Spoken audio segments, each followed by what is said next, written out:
season 5. And here to talk about it are our panelists, our stars. He plays the voice of Krieger. Please welcome Mr. Lucky Yates.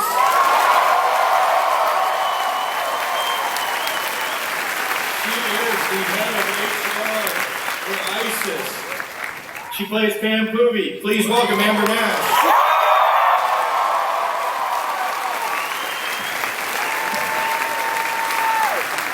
She is Cheryl or Carol Tunt. Please welcome Judy Greer.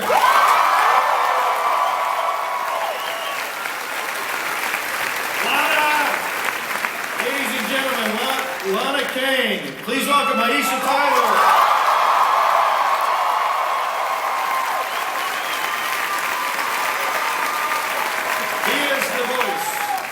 Of the great Sterling Archer. Please welcome Mr. H. John Benjamin.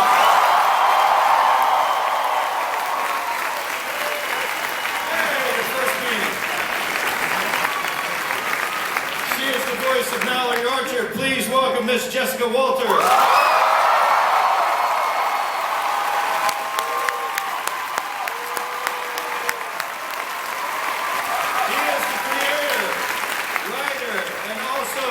The great Ray Gillette. Please welcome Mr. Adam Reed. And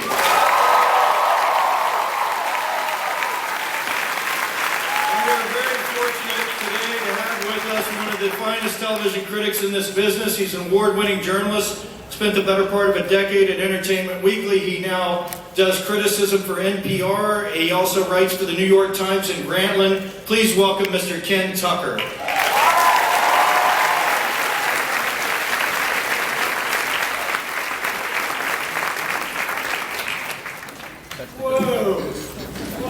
I did not know we were even going to see that episode till about 10 minutes ago. I had 20 pages of index cards of carefully calibrated questions.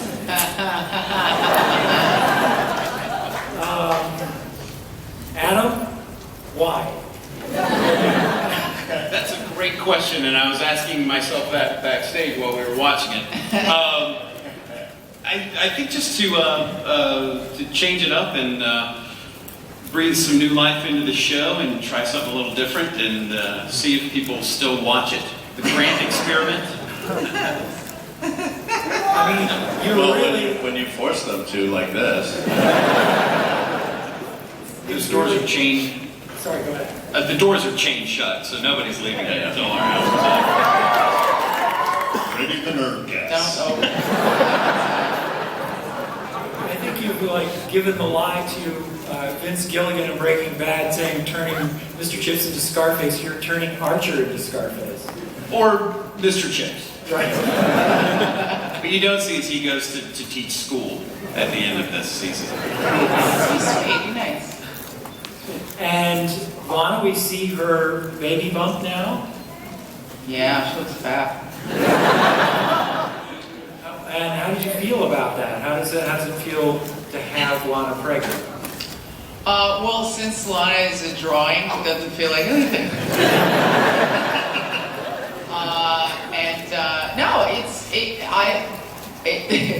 She's obviously showing, and if it was me and I was Lana, I don't know that I'd be engaging in active wet work while person. But Lana has proven both a competent spy and a terrible decision maker. So we'll see how that goes in the field. I mean, it'd be awesome if some bad guys were shooting at you. You'd just be like, "I'm pregnant, don't shoot." And then they'd be like, "Oh, poquito, baby." And then I'm just Poquito baby. In real life. Poquito, I speak Spanish. Poquito baby.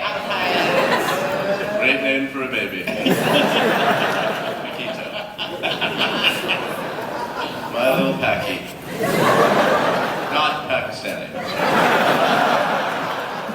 Super racist. That's my nickname. Tienes al Paquito. Why is he Spanish? My name is Paquito. Latin American.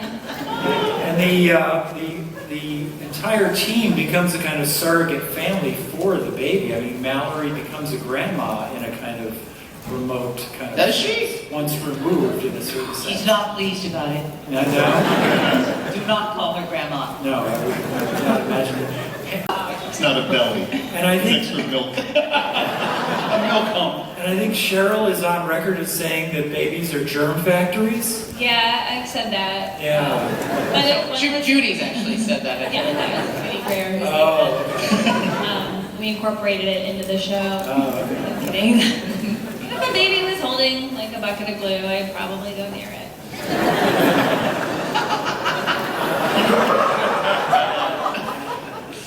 Adam, when did you tell the cast, and what was their reaction to the way this season was going to unfold?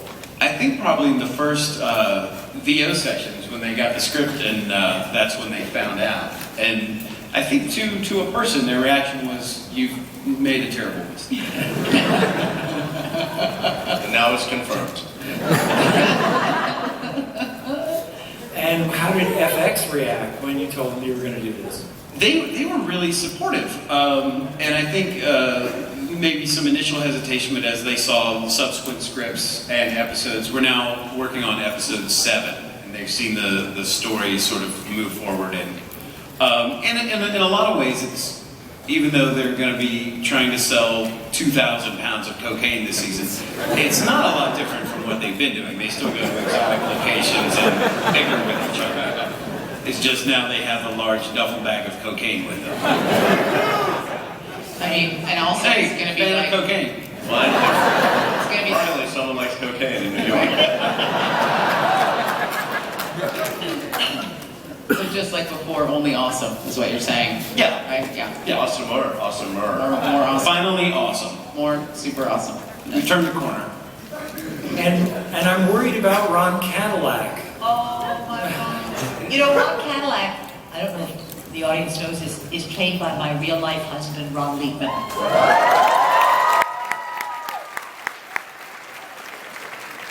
And Ron Cadillac is not going anywhere. He'll be there, although not as supportive of Mallory's decision to be a major drug dealer, as one might want. You had such extraordinary guest stars this past season, culminating with John Hamm. Who can we look forward to this upcoming season? Well, Gary Cole's going to be in several episodes. Oh, I so wanted you to say Gary Coleman. I swear.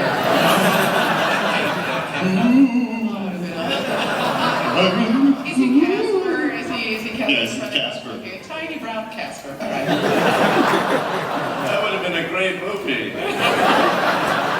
Tiny Brown Casper. What you talking about, Wendy the Witch?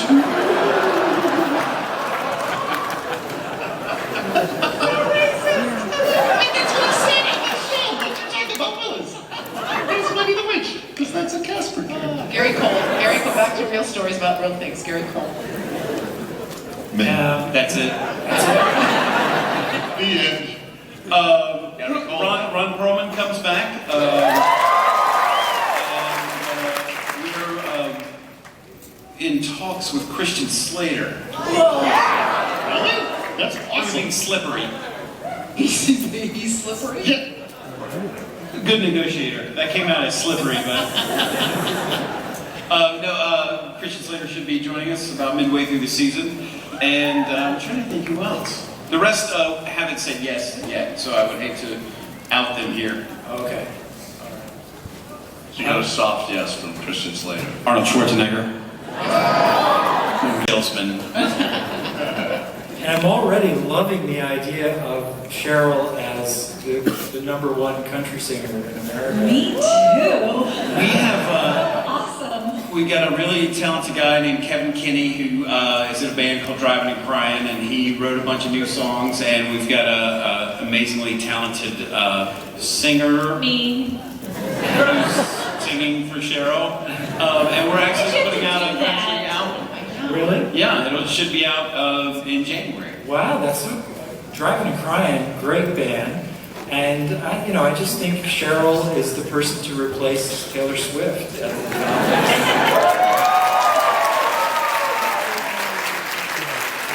I think that just happened. Yeah. Well, I think we can single-handedly just Everyone by tweet now. iTunes tomorrow. You can just like go and do it. I'm always curious about the production of these episodes, how the cast records their voices, how they are directed, and how in any given scene, how many takes you want of different kinds of emphasis for things when you want a certain kind of reaction. How many takes do you guys do? Let's go down the line. Usually like 3. Or I'll be We're like... gonna go down the line, Oh, Amber. sorry. I'm not at the end of my... Usually like 3. I'm gonna go with. Would you like to expound? No, I'm done. No, I feel like a lot of times I'll be like, well, you gotta want something else, and you guys are just like, no, let's move on. Right? Done. Do you ever feel like you get I get like noises of adequacy? You're like, all right, sure. Just this last time I was in the booth, Casey was like, that was pretty great. Pretty great. I'll go with 3-ish. Yeah. Sometimes I like to keep going and going and going now, and then. We're all in a booth, so you guys already know that, so Judy and Chris and I are in LA, and Amber and Lucky are in Atlanta, and Jessica and John are here in New York. John rode his bike here today. So, Yeah. John cares about the environment, and so, but not about people, just the environment. So, we never see each other, and then either Adam or Matt Thompson or Casey Willis. Is that his last name? Yeah. True. Sure. Hilarious. We'll be on the other line, and then you read your lines to them, and then they go, well, we don't have any more time, so let's just move on. We'll do what we can. We'll chop that up and make it into something serviceable. Very glamorous. Like that. That's how it usually goes. Or they'll say, you'll do a take, and the guys in Atlanta, I'm on satellite from New York, will say, God, that was fantastic. It was so great. Let's do another. One for safety. Safety. They say one for safety. They don't want to hurt my feelings. And John, you're one take. I'm pretty much one take by contract, yes. Per my lawyer, yeah. And if anything goes wrong, he bumps the mic or whatever, that's the take you have. So you hear a lot of that sound a lot. A lot of bumping. I feel like there's a lot for an animated, crazy, anarchic cartoon, there's also a lot of underlying emotion in the series. Do you guys not know science? No, we're actors.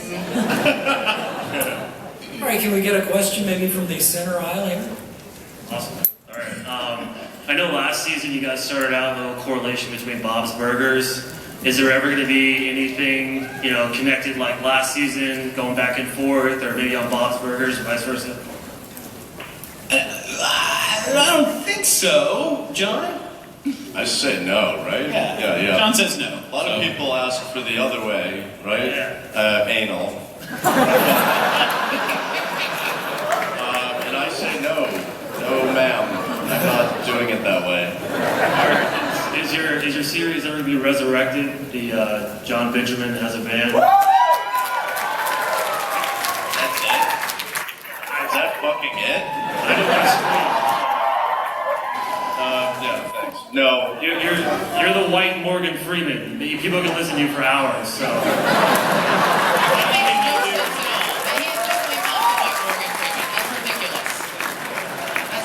That's a ridiculous thing. It's crazy. He is mellifluous, but he's much sexier than Morgan Freeman, obviously. Oh, Morgan Freeman is sexier than me. I agree. Well, no, that's Morgan Freeman's the white convention. There we go. John also hates penguins, so He eats penguins? he eats them. What? Yeah. What does Lucky. mellifluous mean? They have to continually restock the Central Park Zoo because John is always eating. A penguin poacher. Why is this happening? Have you ever had penguin? The blood is all out of your brain. We'll get through 2 more questions. Let's go over here. Okay, awesome, that's me.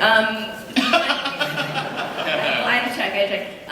One, is there anything you want to see your characters do? Something you haven't seen yet and you want them to do? And then two... I think Lucky's got some thoughts on that. There's some hologram brides. And then two, what favorite quotes from the show? Mind you, that came from Harley Quinn. Yeah. She looks adorbs. Well, I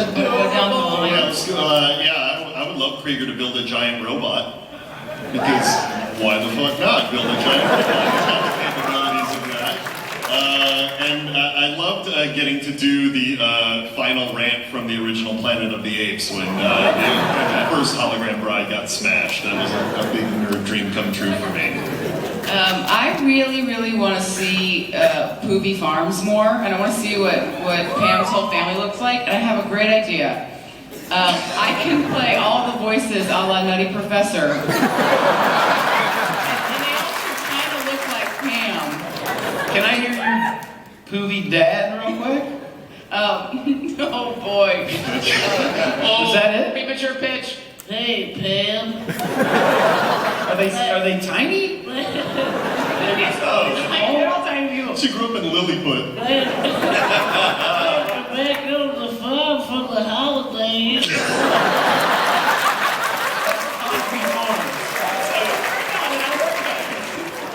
Is that how your real dad sounds? Mr. Nash? I can't ask for anything more than being a country music sensation. I mean, what's cooler than that? Nothing. I would really like when they scream, "You're not my supervisor." It's kind of my favorite thing that I said really loud. Is that okay? You're not my supervisor!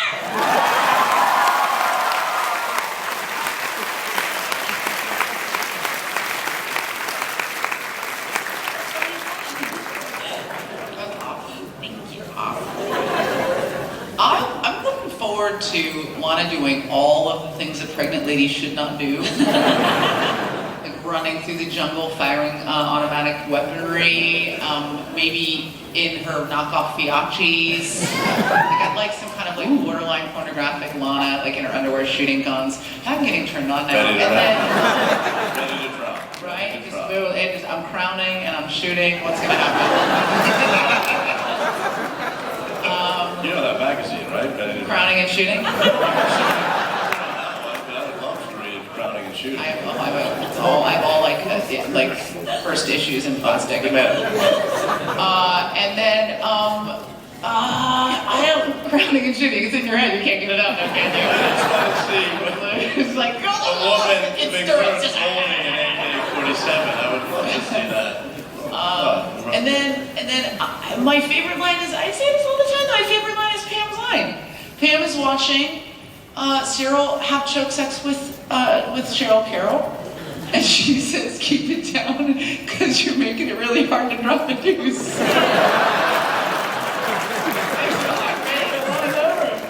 And the other line I love, I'm usually blackout drunk when we record the show, so I don't remember anything I say. But I also like, we've been running this tape when we do our Archer Live shows, where Cheryl sings ZZ Top, and she thinks it's Hank Jr., and then Pam goes, that's ZZ Top, and then she goes, "You're ZZ Top!" And literally my husband and I just say that around the house all day long. "You're ZZ Top!" And then we have sex. Long fake beards, yeah. Good, so good. Does he say you're ZZ Bottom? No,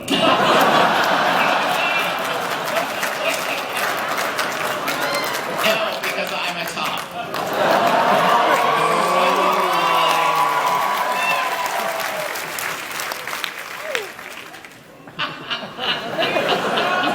I didn't need to know that. That's nasty. You're a top? No, that you have sex with your husband. Yes, girl on guy. That's what they call it. That's what the correct sex is all about. We went from racist to homophobia. I'm off the racist stuff. That's That's good. Progressing. Did we get the answers from all Do those? something, Josh. Yeah. Is there anything you'd like Mallory to do? First of all, about favorite lines, Mhm. saying, one of my, I think it was last season, it was We a peaked line in then. the script, it said, I don't know how to spell it exactly, but it was like, boom, chicka, boom, boom. And I read it and I thought, what does that mean? And I asked Adam at the session, he said, well, it's a porn thing. And I said, well, just do it, I'll imitate it. Because I have no idea. A lot of the stuff, And I didn't know. I don't understand some of the things they're talking about right now. But I just want to ask one personal moment, that there's a long lost cousin of mine, like eighth cousin, Evan Greenberger, is he here? All right, hi Evan, I don't want to lose you. I saw him waiting. Okay. I had to do that for my family, sorry. That's a big line from the show.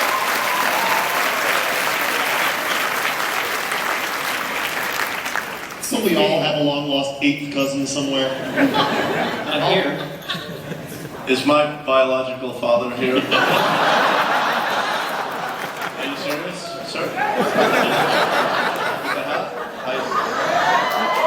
Why'd you leave?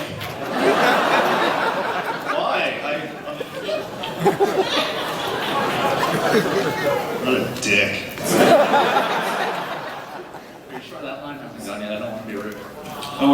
You're awesome, by the way. We should go to that line, don't you think? Do one from that side first. Yeah, that was nice. Oh, you're such You're a the nice nicest Oh yeah, guy sorry, I ever. didn't see this side.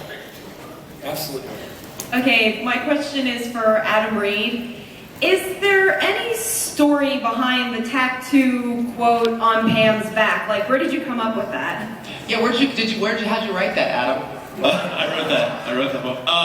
That was from 10th grade English. I had an English teacher that I really liked, Coach Townsend. Coach? He was also a baseball coach. But he called himself coach. That's the English teacher?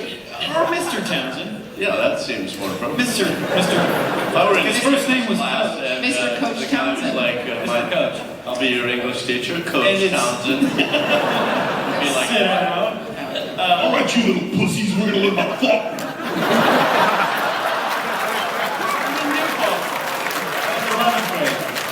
He was a great English. get up here and read that fucking poem. And it's the Fucking win this poetry slam. it's the destruction of Sennacherib by Byron. Byron Townsend. Coach Byron Townsend. Coach Byron. Coach Byron. Mr. Coach Byron Townsend. Favorite. Yeah, so that was a little tip of the hat to Coach Townsend, who probably doesn't watch the show. Also, I think he's... Really, are these answers that you want? You want to be thinking that we're a charming bunch of people. No, I know what I'm getting into, I'm pretty sure. I've watched Archer. I know what you guys do. Don't you feel like we don't see each other very often, and we've been touring the show live, and I feel like we kind of end up devolving into our characters we just default to that dynamic when we're together. Yeah. So we kind of get together, and everyone insults each other, and then we get really drunk and fall down. That's kind of like... Right. Very You gotta go to these. You have to come to one. And then one lady, was it in Philly when Lucky you took her backstage and you were getting her all dressed up as like Pam maybe? Oh. And and got her all dressed up as Pam, you dirty fucks. And then she said, and this is like halfway through the show, she goes, "Is it always this fucked up?" Is the show always this fucked up? And I was like, every time. It's a disaster. It's a lovely disaster. There's usually an entire bottle of Maker's Mark that is drained during a 1-hour panel. It's kind of in the first 15 minutes of a 1-hour panel. Just by Matt Thompson. Yeah. One guy. Just by one person. Yeah. Then we pick him up and we wipe his tears. I'm gonna take this moment to give a little shout out to Chris Parnell, who couldn't be with us today because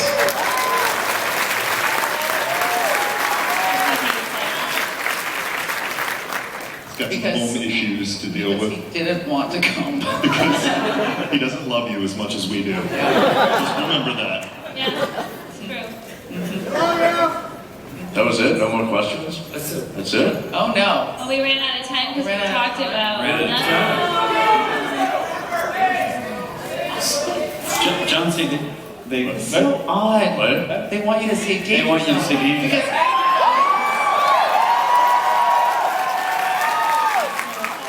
don't understand. Do you want to say it? Do I want to say what? Do I want to say what? It's a zone of danger. Danger zone. That's one way to say it. Okay. Yeah, go ahead. Oh no, I'm just gonna be super rude. I'm gonna be a total asshole. I probably more than I've been so far. And just say that if anybody is leaving the con and they want to assemble someplace drunk and listen to jokes, I'm performing tonight at Caroline's on Broadway. 2 shows. There's a if I haven't offended you enough by now, come spend an hour getting totally upset by me and watching me curse a lot. Yeah, super. Tonight, 2 shows. Yeah, self-promotion. Hey. In the words of Krieger, our brains have been blown, and I'd like to thank everybody, and we are signed for the next